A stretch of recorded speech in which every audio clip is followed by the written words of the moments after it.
Hi friends, कसे आहात? पहा, हे 2014 या वेळातील प्रश्नपत्रिका आहे आणि त्यातील आपण मराठी व्याकरण एवढाच अभ्यास करणार आहोत. हा पॅसेज आहे, उतारा आहे. क्रमांक 31 ते क्रमांक 34 ची उत्तरे उतार्यातून लिहायची. 34च्या नंतरच्या प्रश्नांचा आपण सोल्युशन पाहणार आहोत, का तर ते सर्व ग्रामरमध्ये येतं. त्यामध्ये पहिला प्रश्न आपण बघूया, 35 नंबरचा. ग्राह्य या शब्दाचा विरुद्धार्थी शब्द कोणता? ग्राह्य या शब्दाचा विरुद्धार्थी शब्द पाहणार आहोत आपण.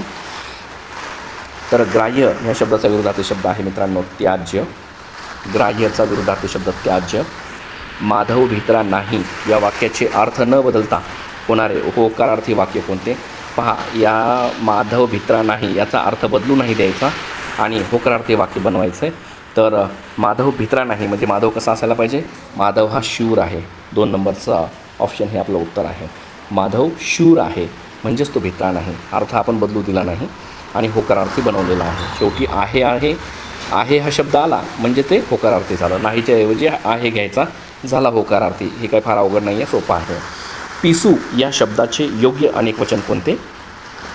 तर पिसू या शब्दाचे अनेकवचन हा शब्द सांगायचा आहे तुम्हाला. पिसू या शब्दाचा अनेकवचन सांगायचा आहे. तर तो अनेकवचन आहे पिसू, पिसवा. अनेकवचन आहे तो पिसूचा पिसवा. चला पुढचा प्रश्न पाहूया, 38 नंबरचा. तर कोणत्या वाक्यातील क्रियापद सकर्मक आहे? तुम्हाला सकर्मक क्रियापद ओळखायचं आहे. पहा, मी रस्त्यात पडलो, तर पडण्याची क्रिया सरळ माझ्यावर व्हायली म्हणजे इथे कर्ता आणि क्रियापद हे दोनच आहेत. क्रिया ही डायरेक्ट कर्त्यावरच होते, तर आपल्याला कर्मावर होणारी पाहिजे जेणेकरून सकर्मक असं वाक्य दाखवता येईल किंवा सकर्मक क्रियापद असे सांगता येईल. तर आरोही लाडू खाते. आरोही लाडू खाते. तर खाण्याची क्रिया लाडूवर होते आणि खाते कोणतं? आरोही. तर मग खाण्याची क्रिया, तर शेवटी जी क्रिया असते ना ती ज्यावर होते, तो जर कर्म असेल तर सकर्मक असं समजायचं. तर ह्या वाक्यामध्ये ही क्रिया त्या कर्त्यावर होत नाही, तर सरळ सरळ कर्मावर म्हणजे लाडूवर होते. म्हणून आरोही लाडू खाते हे जे वाक्य आहे हे सकर्मक वाक्य आहे. इथे आपल्या प्रश्नाचं उत्तर आपल्याला मिळालं. पुढचा प्रश्न आहे, डोंगरा एवढी हाव आणि तिळा एवढी धाव. म्हणजे हाव भरपूर आहे आणि काम मात्र कमी आहे, म्हणजे कार्य करण्याची क्षमता मात्र कमी आहे. यावरून या म्हणीचा आपल्याला अर्थ ओळखायचा आहे. तर मग म्हणीचा अर्थ आपल्याला असं सांगता येईल की महत्त्वाकांक्षा फार मोठी आहे पण ती पूर्ण करण्याची कुवतच नाही, है ना. महत्त्वाकांक्षा व्यक्तीची मोठी आहे पण ती पूर्ण करण्याची कुवत नाही. म्हणजेच डोंगरा एवढी हाव आहे आणि तिळा एवढी धाव आहे. तर या म्हणीला योग्य असा अर्थ 3 नंबरचा ऑप्शन आहे. आपलं उत्तर बरोबर आहे. पुढे जाऊया. कोणी कोणास हसू नये हे एक वाक्य आहे इथे दिलेलं. कोणी कोणास हसू नये. यामध्ये कोणी कोणाच्या खाली अंडरलाईन आहे. बघा काय म्हणतात. वाक्यातील अधोरेखित सर्वनामाचा प्रकार कोणता? इथे अधोरेखित सर्वनाम आहेत कोणी आणि कोणास. याचा कोणता प्रकार आहे हे आपल्याला सांगायचं आहे. तर ऑप्शन नंबर 1 प्रश्नार्थक हा सर्वनाम आहे का? दर्शक सर्वनाम आहे का? संबंधी सर्वनाम आहे का? की अनिश्चित आहे? तर इथे अनिश्चितच आहे. कारण कोणी कोणास, तर कोणी म्हणजे कोण माहिती नाही आणि कोणास म्हणजे समोरचा कोण आहे तोही माहिती नाही, म्हणजे अनिश्चित हा याचा प्रकार आहे. तो याचं उत्तर मिळालेलं आहे. कोणी कोणास हा जो सर्वनाम आहे या सर्वनामाचा प्रकार आहे अनिश्चित सर्वनाम, म्हणजेच ऑप्शन नंबर 4. चला पुढे जाऊया. गुणविशेषणाचे उदाहरण कोणते? गुणविशेषणाचे उदाहरण कोणते? आता गुणविशेषणाचे उदाहरण कोणते? तर पहा, पहिलं ऑप्शन आहे सर्व मुली, खूप लोक, काळा कुत्रा, दोन्ही भाऊ. एक गोष्ट हमेशा लक्षात ठेवायची आहे, तुम्हाला विशेषण विचारले कोणतं? गुणवाचक विशेषण. गुणवाचक विशेषण हे स्वभाव किंवा रंग याशी संबंधित असतं. म्हणून इथे ऑप्शन नंबर 3 हा जो कुत्रा आहे ना, तो कुत्रा कसा आहे? काळा आहे. म्हणजे कुत्र्याचा रंग काळा आहे म्हणून कुत्र्यासाठी इथे विशेषण काळा असं आलेलं आहे. मग काळा कुत्रा हे त्याचं गुणविशेषण झालेलं आहे. तर गुणवाचक विशेषणचा हा एक प्रकार आहे काळा कुत्रा. तर गुणवाचक विशेषणचं उदाहरण आपल्याला ऑप्शन नंबर 3 असं सांगता येईल. पुढे जाऊया. पहा, पुढचा प्रश्न असा आहे, सारे बळ एकवटून त्याने, सारे बळ एकवटून त्याने आकाशात झेप घेतली. या वाक्याचा काळ ओळखायचा मित्रांनो तुम्हाला. काळ कोणता आहे? आता सारं बळ त्याने एकवटलं आणि आकाशात झेप घेतली, है ना, झेप घेतली. घेत आहे असं आहे का ते नाही. घेतली म्हणजे साधा भूतकाळ, कार्य पूर्ण झालेलं आहे केव्हाचंच, म्हणून साधा भूतकाळ हे त्याचं उत्तर येणार आहे. पुढे आई म्हणाली इच्छा असो नसो प्रपंच मांडला की माणूस. इच्छा असो नसो प्रपंच मांडला की माणूस आपोआप स्वार्थी होतो. या वाक्यामध्ये तुम्हाला विरामचिन्हे ओळखायचे आहेत. किती आलेली आहेत तर बघा, विरामचिन्हे मोजूया. हे एक विरामचिन्ह, त्यानंतर आता इथे स्वल्पविराम आहे, इथे पण आलेला आहे, त्यामुळे 2 वेळेस मोजायची काही आवश्यकता नाही आहे. एकच धरा. एकच्यानंतर हे डबल अवतरण चिन्ह म्हणजे दुहेरी अवतरण चिन्ह, हे झाले 2, 1, 2. त्यानंतर पूर्णविराम 3 आणि असो किंवा नसो ह्या शब्दांना जोडणारा जो आहे आतील विरामचिन्ह तो एक 4. असे 4 विरामचिन्ह आलेले आहेत मित्रांनो. इथे 43चा उत्तर आहे ऑप्शन नंबर 3. 4 विरामचिन्हे आलेले आहेत. इथे स्वल्पविराम 2 वेळेस दिला म्हणजे तो धरायचा नाही, कारण एक वेळेस धरला तरी खूप झाला. मग डबल तोच स्वल्पविराम येत असेल तर तो हमेशा काउंट करायची गरज नसते, एकच वेळेस काउंट करायचा. पुढीलपैकी प्रत्यय जोडून तयार झालेला शब्द ओळखा. प्रत्यय जोडून तयार झालेला शब्द ओळखायचा आहे. पहा, प्रत्यय हा शब्दाच्या मागे असतो. उप आणि हार, हार हा शब्द आहे आणि उप पुढे आला आहे म्हणजे हा उपसर्ग आहे, हा आपल्या काही कामाचा नाही. अव आणि जड, जडच्या समोर अव हा शब्द आला म्हणजे हा उपसर्ग आहे, आपल्याला प्रत्ययवाला शब्द पाहिजे. प्रति आणि कार, कार हा शब्द आहे, प्रति हा त्याचा उपसर्ग आहे, हे आपल्या काही कामाचा नाही. मग झुपके हा शब्द आहे, त्यानंतर आलेला जो प्रत्यय आहे तो आहे दार, म्हणजे झुपकेदार. ऑप्शन नंबर 4 हे त्याचं उत्तर आहे, झुपकेदार. पतीचा समानार्थी शब्द ओळखा. तर पतीचा कांता म्हणजे पत्नी होते, दारा म्हणजे पण पत्नी होतो, जाया म्हणजे पण पत्नी होतो.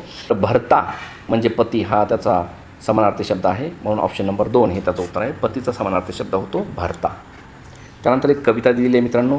तो कवितेचे प्रश्न 46 ते 49पर्यंत आहेत, ते आपण कट करायचे, कारण का आता कविता वाचून तुम्हाला प्रश्नाची उत्तरं द्यायला सोपी जातात.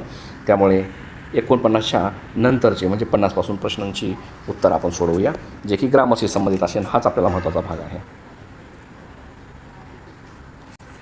पहा प्रश्न 50 नंबरचा. पुढीलपैकी शुद्ध शब्द ओळखायचा आहे. शुद्ध, चाली, रीती नाही शुद्ध.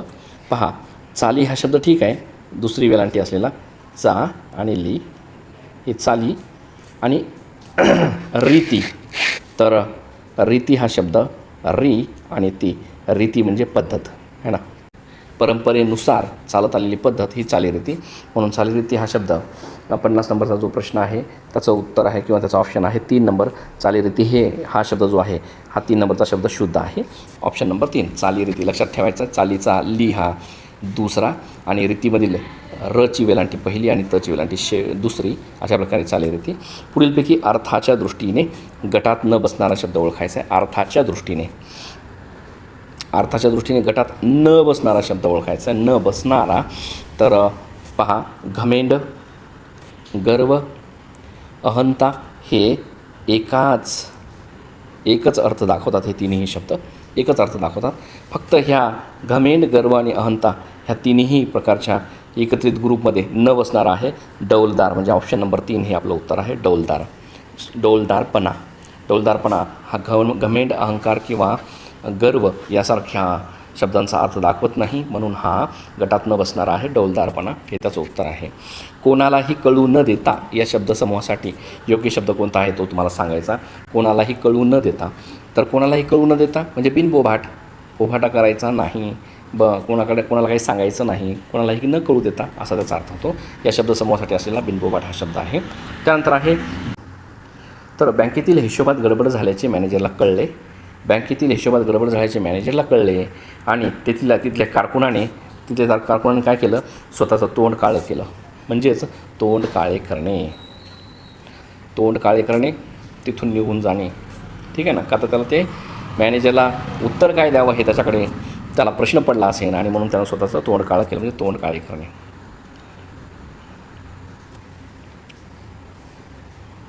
पुढचा प्रश्न आहे, तिने पतीला मोठ्या पानावर आंबोळ्या वाढल्या.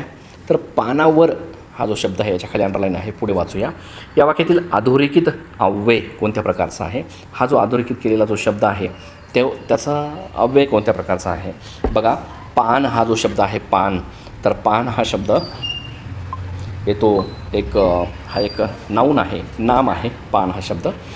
आणि ह्या नामाला जेव्हा पाठीमागे प्रत्येक रूपामध्ये एखादा दुसरा शब्द लावला जातो, जो की वर खाली वगैरे असं, तर तेव्हा तो शब्दयुगी अव्यय असा होत असतो. तेव्हा तो काय होतो? शब्दयुगी अव्यय होतो.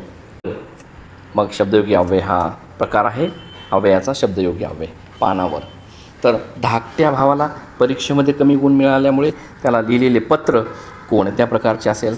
धाकटा म्हणजे छोटा, धाकटा म्हणजे छोटा, छोटा. ह्या छोट्या भावाला परीक्षेमध्ये फार कमी गुण मिळाले आणि त्याला जे पत्र लिहिण्यात आलं तो पत्र आहे कौटुंबिक पत्र. बस त्याच्या पलीकडे आपण काही सांगू शकत नाही. का? हे चौकशी पत्र आहे, काही कार्यालय नाही. अभिनंदन पत्र आपण ते काहीच नाही आहे तसं.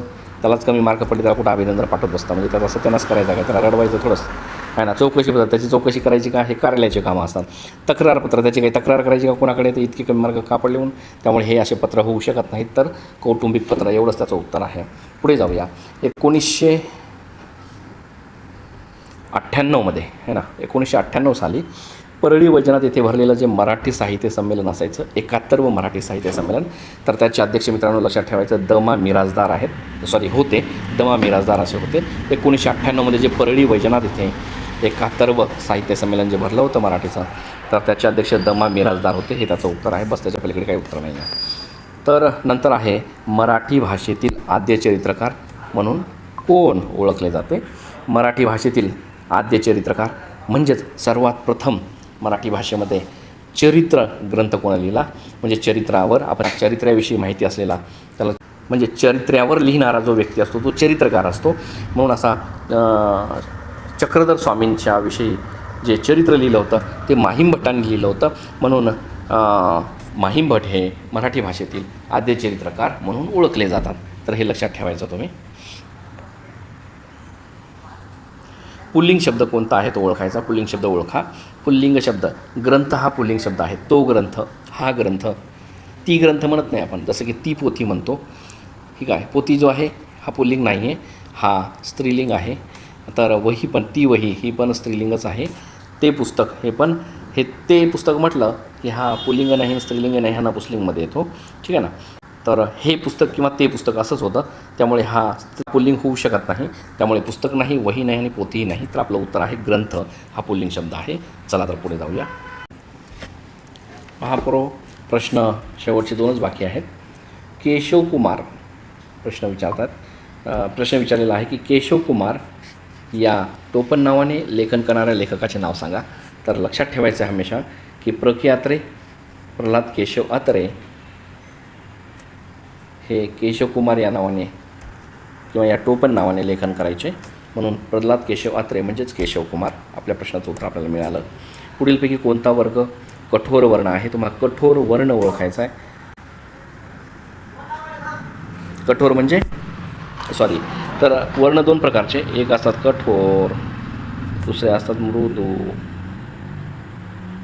मृदू आणि तिसरे अनुनासिक, असे 3 प्रकारांमध्ये मोडतात. जसं की पहा, क च ट त प यामध्ये क ख हे कठोर आहेत, ग घ हे मृदू आहेत. अशा प्रकारे असतं ते. तर कठोर वर्ण कोणता वर्ग? तुम्हाला ह्या वर्ग ह्या शब्दावरून तुम्हाला कळेल की वर्ग क च ट त आणि प असे वर्ग आहेत हे. तर इथे क च ट त प पैकी फक्त प हा वर्ग आहे. हे पहा, प हा वर्ग आहे.